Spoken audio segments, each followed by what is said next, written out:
Audio Jungle. Audio Jungle. Audio Jungle. Audio Jungle.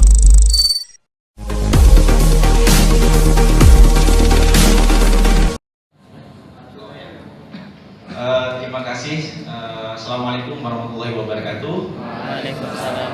Terima kasih atas sambutannya, dan juga saya mengucapkan terima kasih banyak kepada junjungan kita Gus Reza.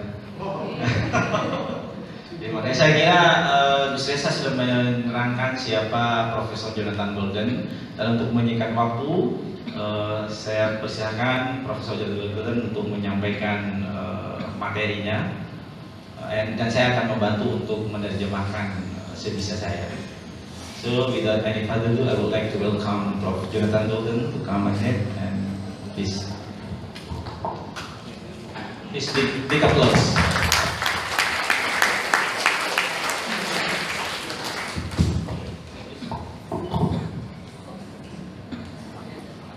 Just sit here, right? Thank you. Okay, thank you so much. Terima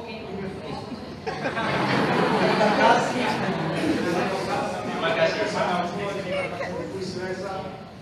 And terima kasih to all of you, and selamat pagi.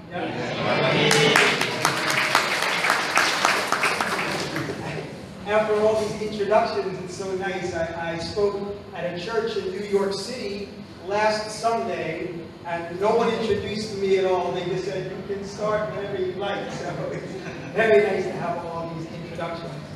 Can I translate it? Please.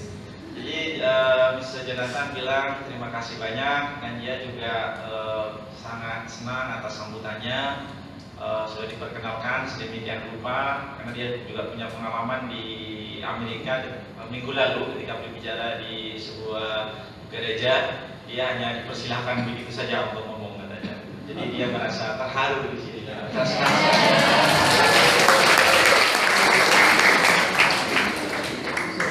Assalamualaikum. So, thank you so much. It's a pleasure to be here to speak with all of you today. I'm going to talk about two things this morning. One, about radicalism in America, as well as talk a little bit about the lives of Muslims in the United States, their place in society, and of course this question also, as Reza talked about, of state and religion in the United States, where it's very different in a lot of ways. Yes. Jadi ada dua hal yang akan beliau bicarakan pagi ini. Yang pertama adalah tentang white nationalism atau nasionalisme kulit putih di Amerika. Terus yang kedua adalah tentang kehidupan masyarakat Muslim di Amerika, masyarakatnya bagaimana, dan terutama kaitannya dengan hubungan antara agama dan negara. Please. Sorry, Jhonatan. Can I move so I can hear clearly? Kayak manten aja gitu.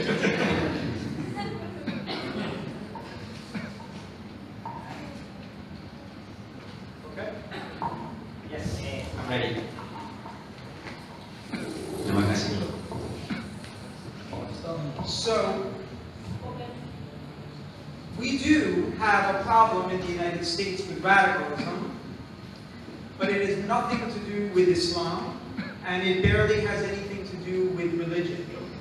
Ya, di Amerika punya masalah dengan radikalisme, tetapi kebanyakan tidak terkait dengan Islam.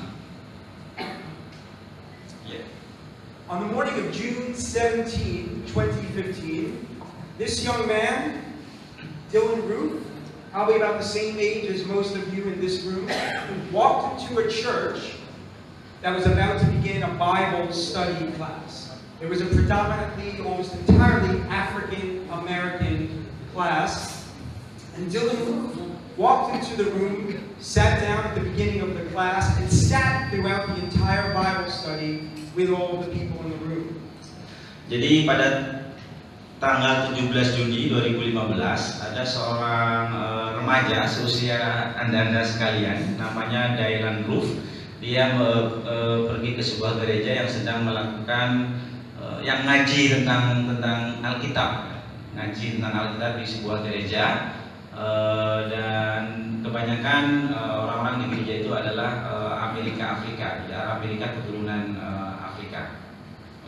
It was strange for a young white man to show up in this black church and to sit and study, but they all welcomed him. The priests and everyone else said, "Please come, join us. We'd love for you to sit and study with us."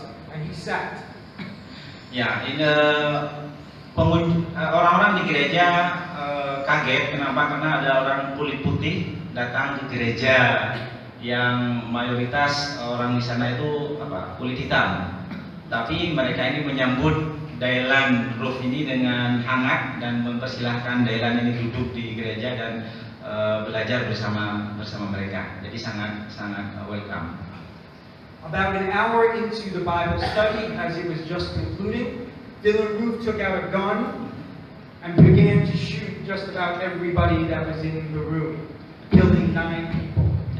Di tengah mereka sedang belajar tentang Alkitab itu, tiba-tiba si Dailan ini mengeluarkan senjata dan menembaki para jamaah di sana, dan mengakibatkan 9 orang mati tertembak.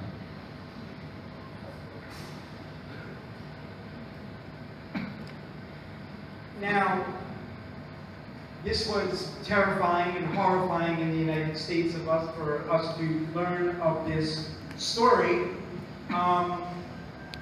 But the interesting thing, as in the days after, when law enforcement, the police got involved and they tried to find out who he was and why he had done this, we learned that he came from a perfectly good family. They weren't particularly religious, they weren't particularly racist. He grew up in a rather normal home that was welcoming to everybody. Jadi peristiwa ini mengejutkan orang-orang Amerika, dan sehari setelah kejadian banyak polisi menyelidiki siapa Dailan Roof ini, dan ternyata Dailan itu adalah remaja yang berasal dari keluarga seperti biasa, keluarga kebanyakan yang religius dan juga tidak penuh dengan kebencian. Jadi seperti keluarga kebanyakan lah, seperti Dailan ini. So what we learned was that he had become entirely radicalized online, on the internet. No one had ever taught him to hate anybody in his family, in his community. But there had been a crime, a very famous incident earlier in the United States, and he started reading online about African American crimes against white people. And within hours, he was deep into a tunnel on the internet of all sorts of hatred against black people, to the point where after some days, his mind had totally been corrupted, and he now hated black people and got this idea in his mind about a mission to go and murder people simply because of their race. Ya, dan ternyata Dailan Roof ini menjadi orang radikal karena internet. Karena internet, pertama dia membaca sumber-sumber yang mencitrakan tentang kejahatan-kejahatan yang dilakukan oleh kelompok kulit hitam terhadap kulit putih, dan selanjutnya juga dia membaca berita-berita terkait dengan kebencian kulit putih terhadap kulit hitam.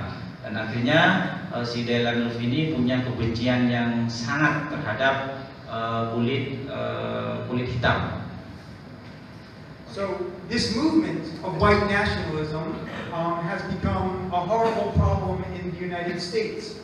In some cases, you can see here in this picture, this is an older picture of the Ku Klux Klan. If you've ever seen this movement, it was right after the Civil War in the United States when slaves were freed, and we'll come back to slavery in just a moment. Of course, it was also inspired by Adolf Hitler and the Nazis in Germany. And in the United States, their target tends to be Jews, blacks, Muslims, anybody that is not white and anybody that is not Christian. I'm careful with talking about the Christian part because these aren't religious people. They're not inspired by, Christian religious beliefs, but they just would like to see the United States be entirely white Christians. Gerakan ekstremis ini di Amerika menjadi mendapatkan perhatian yang sangat besar sekarang. Salah satu contohnya adalah Ku Klux Klan, seperti yang teman-teman lihat di gambar itu, yang pakai jubah itu ya. Nah, ini adalah gerakan Ku Klux Klan yang muncul pasca perang sipil di Amerika. Nah, gerakan ini sangat membenci segala sesuatu yang semua orang yang tidak berkulit putih. Mereka juga membenci terutama orang Yahudi, ya, yang bukan Kristen, dan mereka juga dan pasca ini juga muncul white nasionalisme kulit putih yang terutama muncul di kalangan orang-orang Kristen. Jadi orang-orang Kristen di sana terutama ingin, sebagiannya tidak semua, ingin menjadikan Amerika itu semuanya berkulit putih, sehingga orang yang kulit hitam dan yang lainnya harus disingkirkan. Kira-kira seperti itu. These groups are active throughout the United States, and they've become increasingly active over the past couple of years. I want to be careful about talking about Donald Trump, but in some ways many people feel that he has encouraged this type of racism. As you know well, there's a ban on Muslims coming to the United States, and he's used a lot of language against Hispanic people, against people of other ethnic origins, and this sense of pro-Christian, pro-white nationalism has expanded over the past 3 years in the U.S. Ya, jadi gerakan white nasionalisme ini sangat aktif sekarang di Amerika, terutama sejak era Donald Trump. Ngerti Donald Trump ya? Ya, Donald Trump yang mengeluarkan kebijakan-kebijakan yang kebanyakan pro-Kristen dan juga anti-Muslim. Jadi jadi Donald Trump itu juga memicu gerakan yang penuh kebencian dari white nationalism ini. So, and just one of the things that you also hear in the media still frequently in the United States, they still talk about Muslim radicalism. They still talk about Al-Qaeda. They still talk about ISIS. They talk frequently in the United States. Of course, you all know about 9/11, September 11, and still that weighs heavily on the mind of many people. But I want to point out this one particular slide here, where you see the yellow line is acts of extremism by Muslims. The purple line here is acts by white nationalists and Christians. So you can see there's no comparison. So while the media is scaring people saying, look at the problem of radical Islam, the reality in our country is that most acts of terrorism and radicalism are committed by white Christians.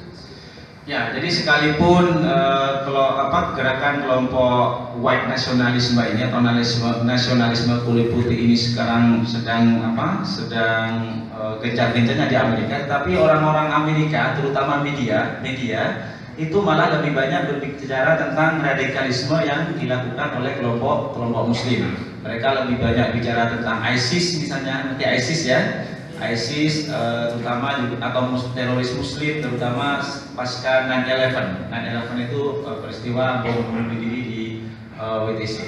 Jadi banyak media yang berbicara tentang radikalisme Islam. Padahal secara statistik faktanya, kalau teman-teman lihat di sini, gerakan-gerakan peristiwa-peristiwa terorisme itu lebih banyak dilakukan oleh kelompok white nasionalisme, ekstremis white nasionalisme yang kebanyakan adalah orang-orang Kristen. Sementara yang hijau itu oleh left wing ekstremis atau kelompok ekstremis sayap kiri. Sementara yang kuning itu kelompok ekstremis yang dilakukan oleh orang Muslim. Jadi lebih banyak mana kira-kira?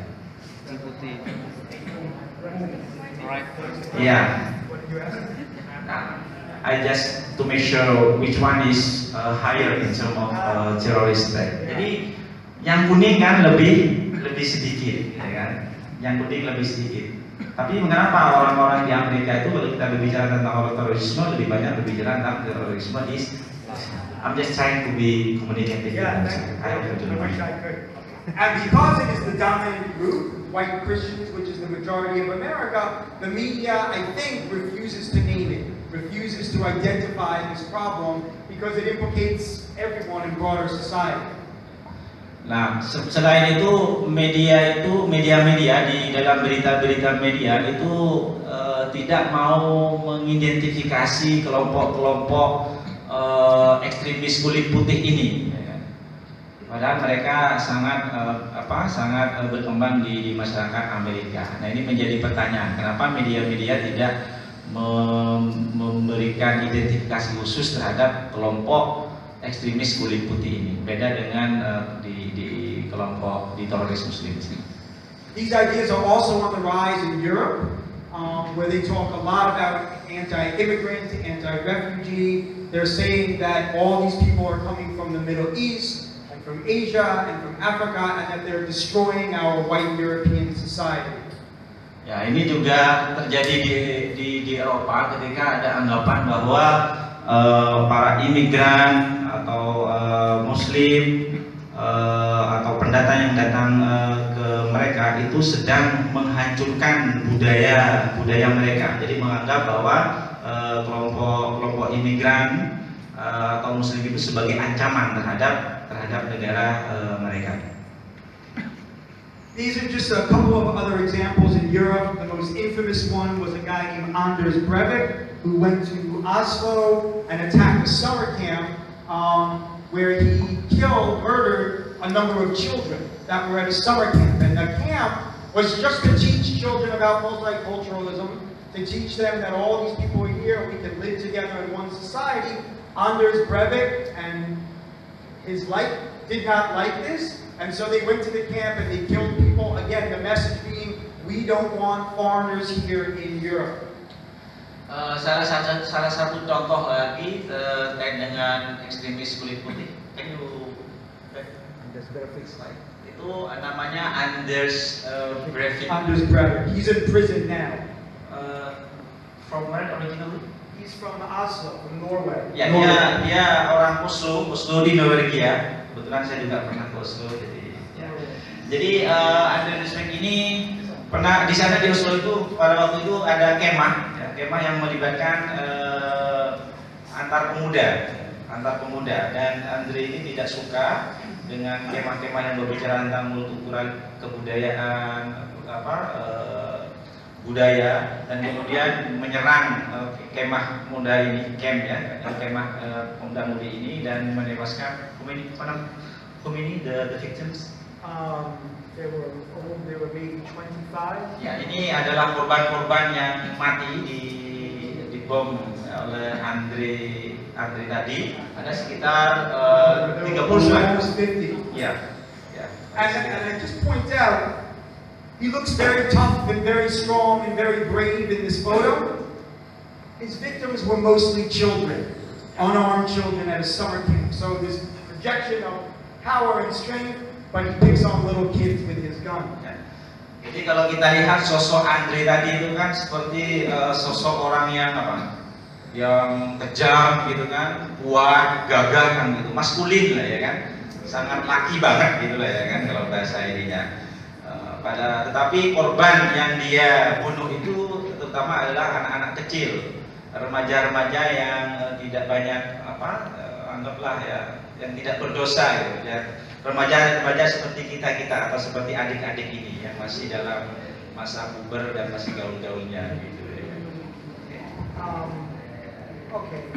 There are other examples of other attacks. There was an attack on a synagogue just about 1 year ago, almost exactly 1 year ago.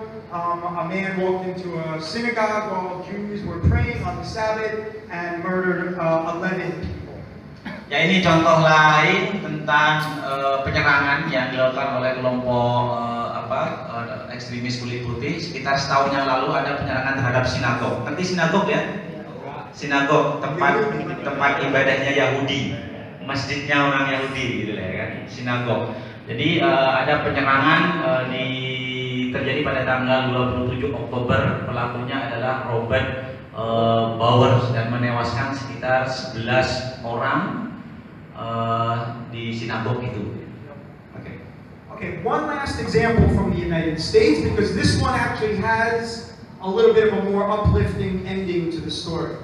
You want to just translate that? One last example, but has a nice uplifting story. Uplifting, like a happy ending, kind of. Ini contoh lain kekerasan dilakukan oleh kelompok kulit putih, tapi dia punya happy ending, punya ending yang baik. Dalam tanda kutip ya. So this was about 7 years ago in Wisconsin, in the middle of the United States. A man walked into a Sikh temple, a temple of Sikhs, boudoir, and he murdered 6 people. Again, they were praying, they were there, they were families, they were children, and the man, a neo-Nazi, a white supremacist, walked in with a gun and killed people that were in prayer. Ya, peristiwa ini terjadi pada 7 tahun yang lalu, 2012, di mana Michael Page ini membunuh sekitar 7 orang di masjid Sikh, agama Sikh. Ngerti agama Sikh ya? Sikh itu agama yang Boudoir. Yeah, is that word? Boudoir. Yeah. From here, I think. From India. Iya. Biasanya Sikh itu menggunakan turban ya, turban yang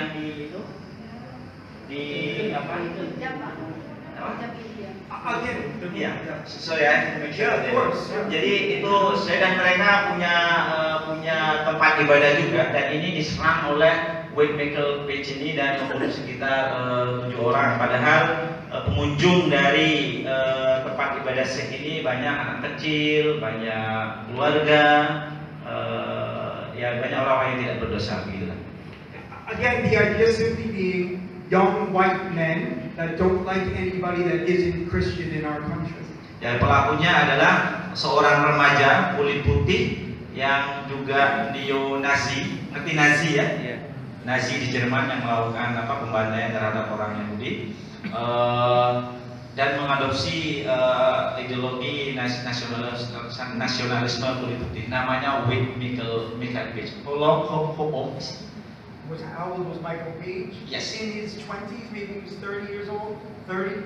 So, ya. Jadi umurnya sekitar 30 like me. 30 tahun, seperti Gus Reza lah ya, masih muda. And now he was from a gang, a neo-Nazi gang called the Hammerskins. Hammerskins won't mean anything, but this is the name of the gang. Ini juga ada geng, ya, geng neo-Nazi. Jadi neo-Nazi itu maksudnya pro-Nazi, ya, pro-Nazi.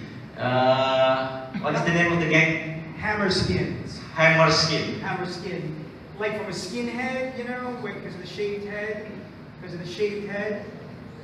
Oh iya, karena dia terkenal dengan kelompok Hammerskin, karena potongan rambutnya yang cepak gitu. It's not important. It's just the story is that this guy, Arno Michaelis. Yeah. Oh yeah. Dolor means brother in Japanese. So that's amazing. So this guy was, as a young man, a member of the movement. He was the founder of the gang called the Hammerskins, the same gang from the killer. Jadi ini namanya Pardip Kaleka. Dia No, we're talking right now about Arno Michaelis. Arno. This is okay. Arno Michaelis ya. Yeah. Dia mantan supremasis kulit putih. Dia dibesarkan di dalam ideologi nasionalis kulit putih.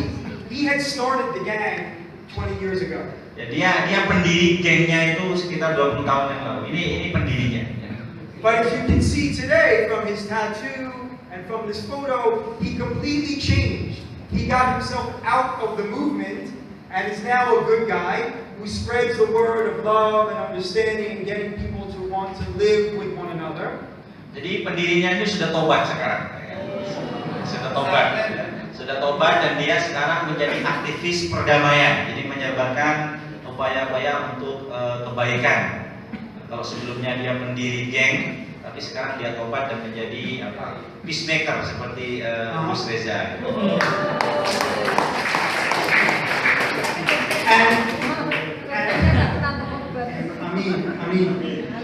And after the attack, he thought, I have some responsibility because I started the gang from which the killer came. And he said, somehow this is partly my fault.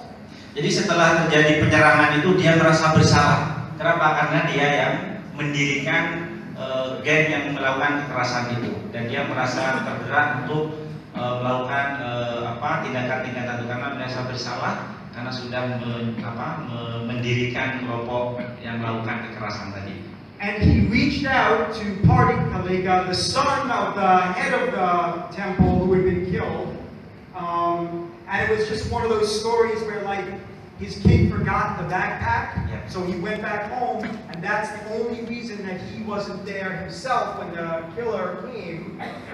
So by chance, I guess it's good when your child forgets their backpack sometimes, is the story. But by that one little piece of chance, his life was spared. And then Arno called him and they've become the closest of friends and partners in peace today. Jadi Arno Michael ini kemudian bertemu dengan Pardet Kaleka yang merupakan anak dari ketua komunitas tadi yang tempat ibadahnya diserang.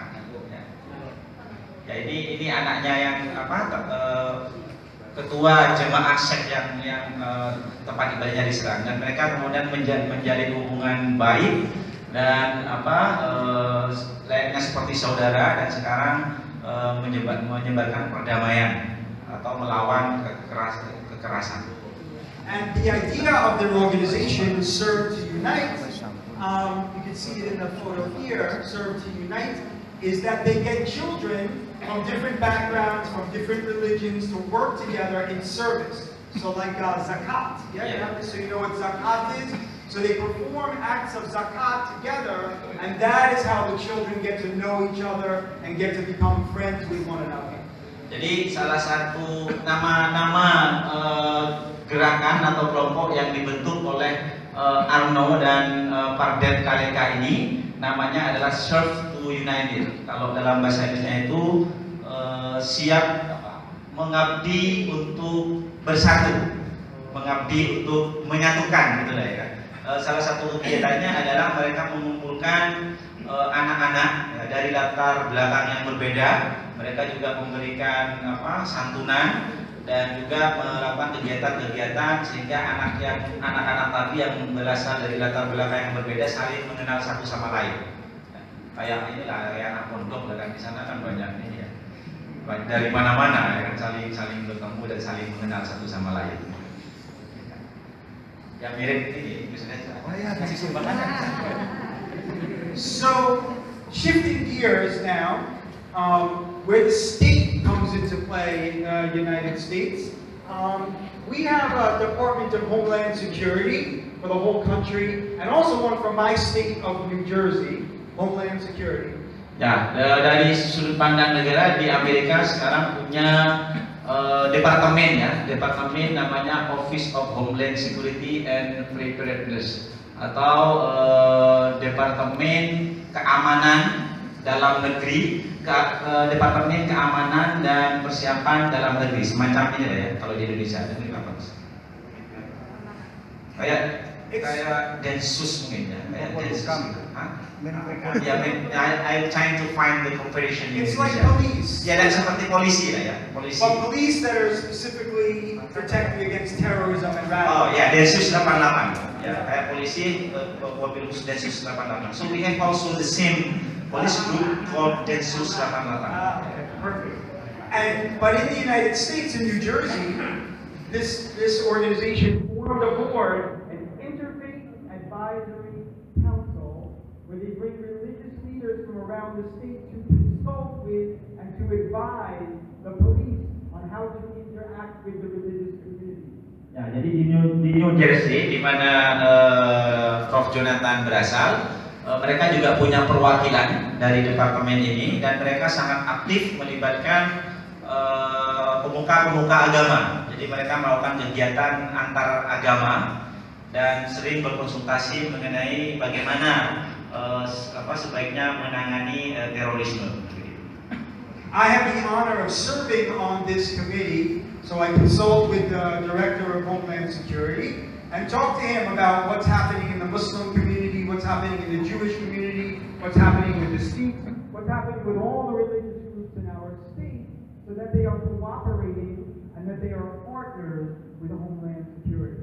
Jadi Prof. Jhonatan ini salah satu anggota dari komite pemuka agama yang ada di New Jersey itu, dan dia sering memberikan masukan atau saran terhadap polisi mengenai bagaimana Yahudi, bagaimana Muslim misalnya, dan bagaimana langkah-langkah lintas iman dan langkah-langkah yang bisa dilakukan untuk mengatasi terorisme, terutama terkait dengan hubungan antar agama. Just one example, about 2 years ago, one of the small police departments in a town brought in an expert to tell the police about Islam so that they would know about Muslims. We found out who they had asked and invited to come in and said, this person is no good. This person has many negative things to say about Muslims. This person doesn't know Muslims. And we think that is a bad choice. Let us recommend somebody better to teach the police. Nah, jadi pernah suatu waktu polisi di New Jersey itu mengundang seorang pemuka agama Muslim untuk menjelaskan tentang Islam kepada mereka. Jadi polisi ini ingin tahu tentang Islam dan mereka mendatangkan seorang ahli, dan ternyata ahli ini malah mengajarkan kebencian. Dan polisi menganggap bahwa orang ini tidak tepat untuk berbicara tentang Islam. Kenapa? Karena ternyata ceramahnya banyak berisi tentang hal-hal yang tidak baik, berisi tentang kebencian. Sehingga polisi ini menyarankan untuk mengundang ahli lain untuk berbicara tentang Islam. Terus Reza lagi, ya kan? Oke.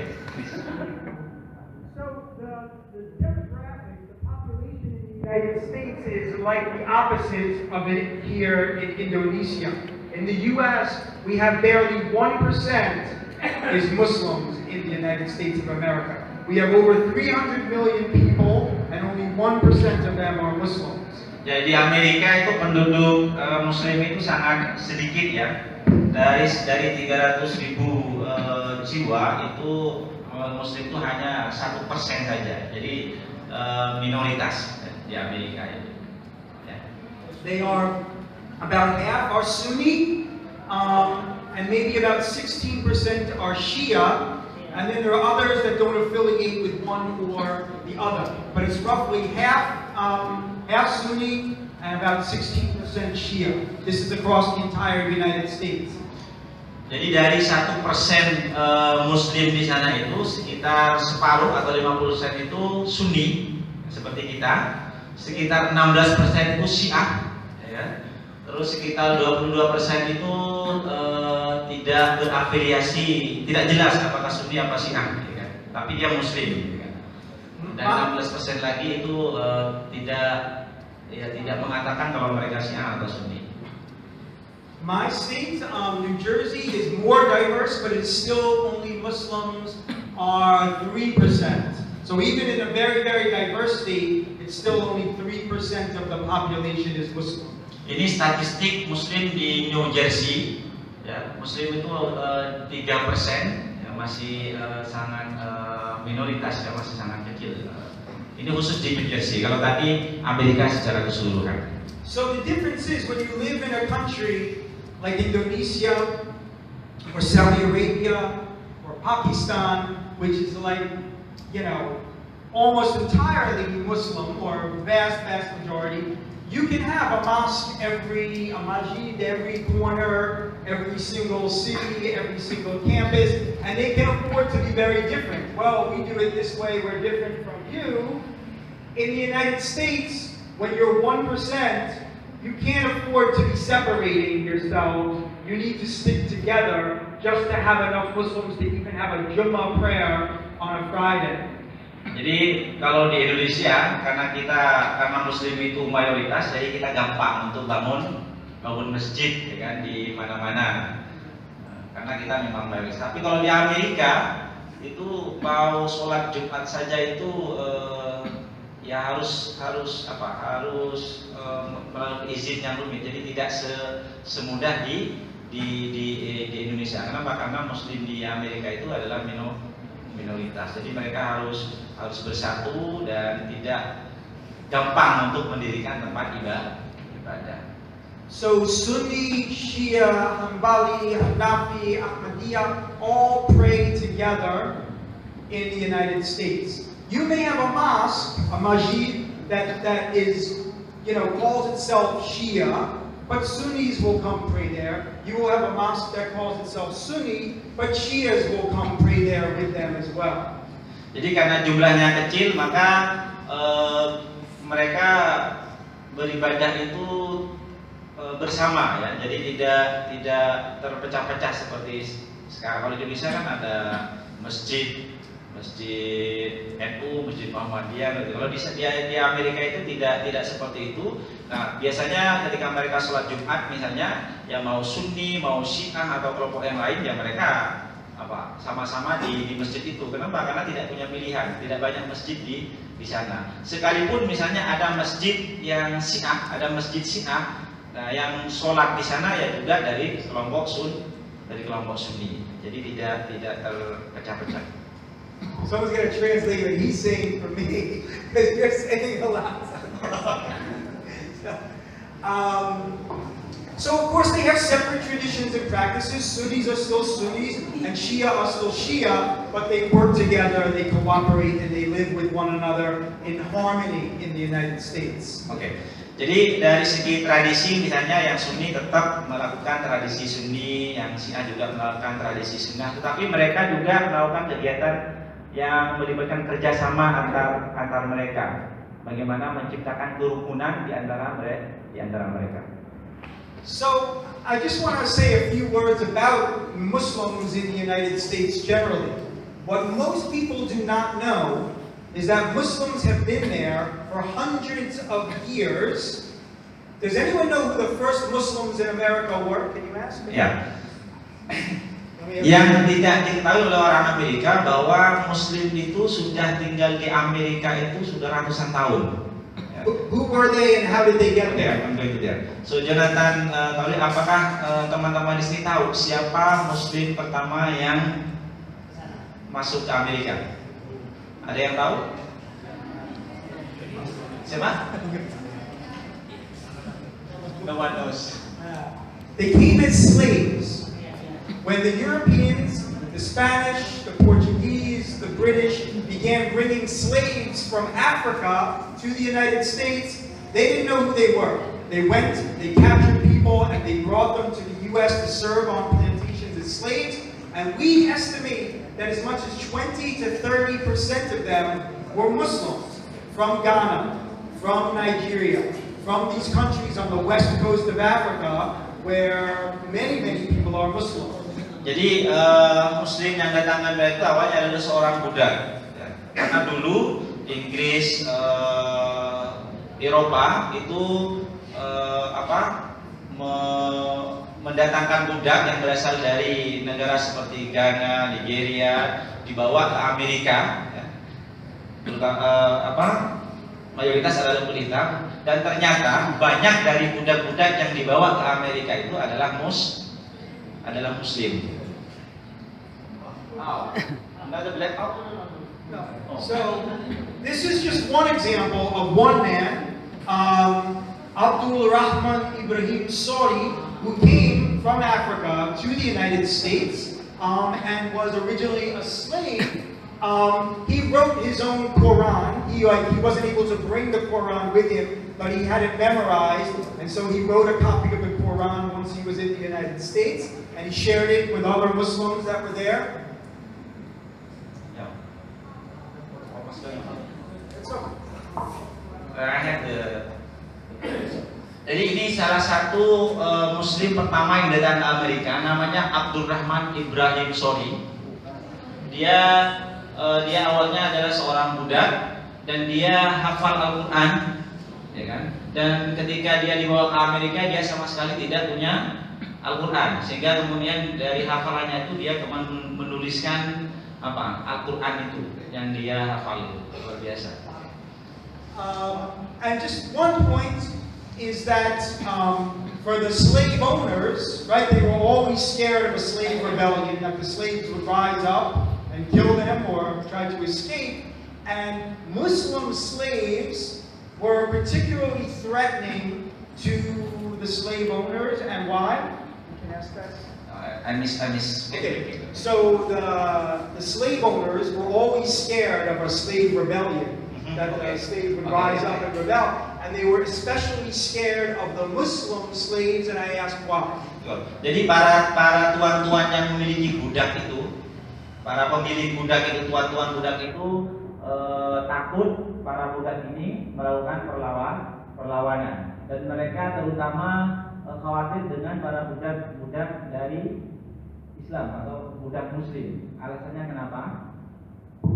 Anyone know why they would be more threatening? They were more scared. They were more threatened by a Muslim slave. Ada yang kira-kira tahu kenapa mereka menganggap budak Muslim itu lebih menakutkan bagi para pemilik budak ini? Ada yang mau berpendapat? Kira-kira kenapa? No. Because they were literate. They could read and they could write. Alasannya satu, karena para budak Muslim itu bisa membaca dan bisa menulis, bisa baca tulis. Some of the most famous Americans owned Muslim slaves: George Washington, Thomas Jefferson. Jadi salah satu orang Amerika yang punya banyak budak Muslim itu adalah Thomas Jefferson and George Washington. And these were the men that founded our country, that wrote our Constitution, and basically invented America. And they were very concerned with religious freedom, that they argued America should not be Christian or Jewish or Catholic or Muslim, that everybody should be able to practice religion in freedom in the United States. But they also owned slaves and didn't understand that that was wrong as well. Jadi George Washington dan Thomas Jefferson ini adalah salah satu bapak pendiri Amerika. Mereka peduli sekali bahwa Amerika itu harus menjadi negara yang memberikan kebebasan dalam beragama. Amerika tidak harus didasarkan pada agama atau golongan tertentu seperti Indonesia lah. Tetapi ironisnya, bapak pendiri bangsa ini juga memiliki banyak budak. Jadi seperti ada kontradiksi. Di satu sisi mereka memperjuangkan kebebasan, tapi di sisi lain juga mereka punya banyak budak. And as Americans at the same time. Show you. So this is just one that I'll highlight, but this is the research that asks people, a survey. And it says, religion is a very important part of your life. How often do I pray? And so forth. And you'll notice that the answer that you get from Muslims and Christians is almost identical. In other words, for every Christian that says, I'm American, but I'm also a religious Christian, the same attitude that you have that of Muslims. Ya, ini ada statistik tentang Muslim dan juga survei tentang kehidupan Muslim, dan intinya adalah bahwa orang Muslim Amerika itu ingin hidup sama seperti non-Muslim di Amerika. Mereka ingin hidup sebagai orang Amerika, seperti layaknya Amerika kebanyakan, dan mereka juga ingin menjalankan ibadah, ingin menjalani kehidupan Islam seperti layaknya orang Muslim, orang Kristen Amerika untuk ingin beribadah nyaman di Amerika. Ada sebuah survei yang mengatakan ketika ditanya seberapa penting agama bagi mereka, ternyata jawaban Muslim Amerika dan Kristen Amerika itu hampir sama, hampir mirip. Mereka ingin sama-sama menjadi orang yang agamis, religius. This same organization then also did, like, they wanted comparative data from around the world, and you notice they actually spoke with Indonesians. And this idea of which comes first, your nationality, like if someone stops you on the street and says, "What are you?" And do you answer, "I'm a Muslim," or do you answer, "I'm an Indonesian"? Do you answer, "I'm a Christian," or do you answer, "I'm an American"? Which is the first thing that you'll say? Which is the first thing that you imagine is part of your identity? Jadi ketika ini juga ada penelitian, ketika seseorang ditanya, ketika kamu ditanya misalnya kamu itu Amerika ataukah seorang Muslim, atau kamu itu Muslim ataukah orang Amerika, identitas mana yang muncul terlebih dahulu? Kayak sama seperti kita ketika ditanya kamu itu Muslim atau Indonesia, kira-kira yang muncul pertama apa? Muslim, ya kan? Atau Indonesia dulu. Nah, I'm making comparison. So when they ask about are you Muslim or Indonesian, Right. which come first? Yeah, right. Some say Muslim, some say Indonesian. Yeah, Yeah. perfect. Ngerti ya maksudnya ya? Okay. There's no right answer, right? This isn't a test. So, but you'll see, for as long as the identity here, as you know, the identity of Muslims in Indonesia, in the United States, I think a Muslim feels different. They're a small minority, and when you're a small minority, your identity based on that minority tends to be stronger because you feel different. Ya, tantangannya sekarang adalah bagaimana hukum di Amerika. Tantangannya adalah problem yang ingin menjadikan Amerika itu didasarkan pada satu hukum agama tertentu, dan ini akan menjadi masalah. Kenapa? Karena kalau hukum di Amerika didasarkan pada satu agama misalnya, maka bagaimana dengan agama lain? Contohnya orang Muslim yang berpuasa di bulan Ramadan, apakah mereka tidak boleh atau dipaksa makan misalnya karena hukum Kristen atau sebaliknya. Jadi tantangannya adalah bagaimana menentang itu. I don't know if I did you exactly. I mean the challenge is that to deal with. Right.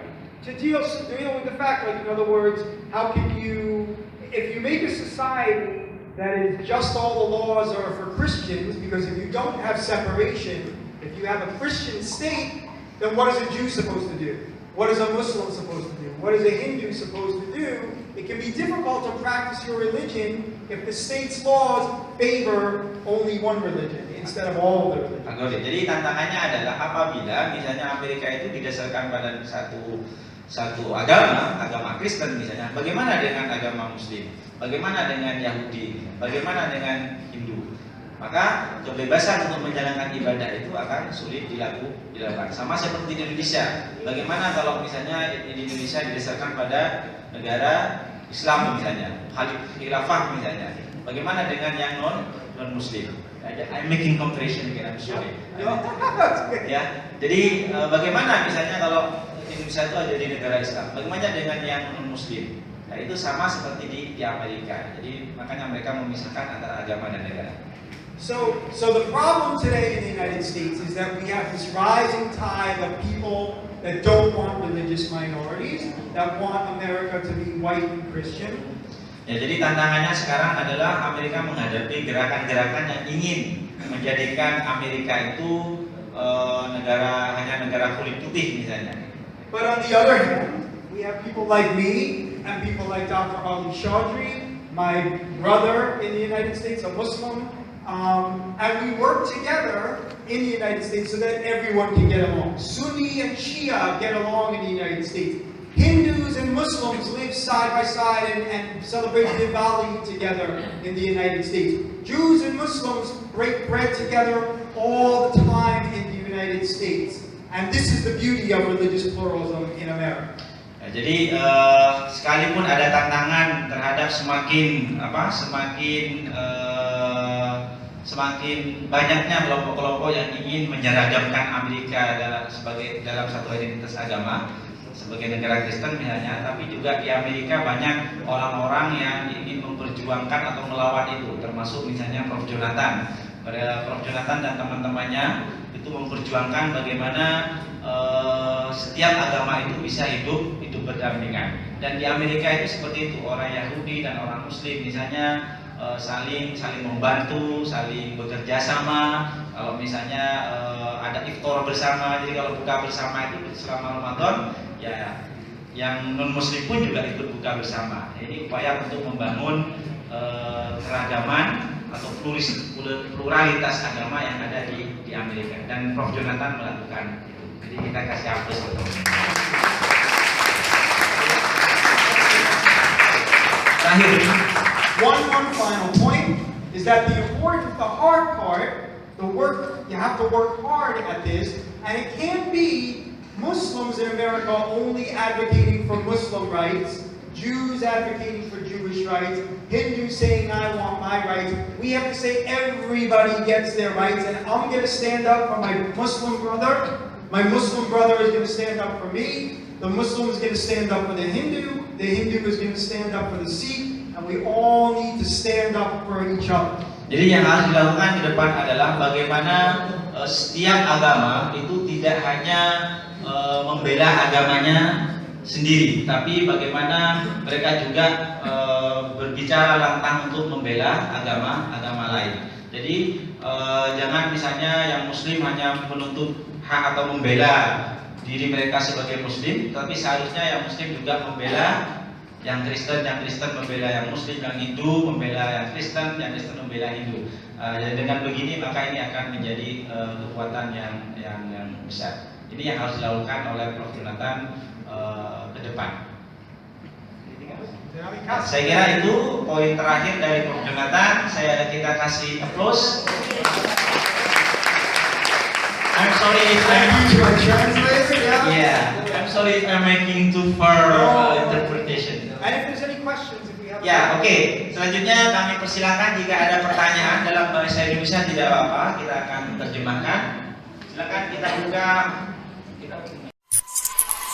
Audio Jungle. Audio Jungle. Audio Jungle.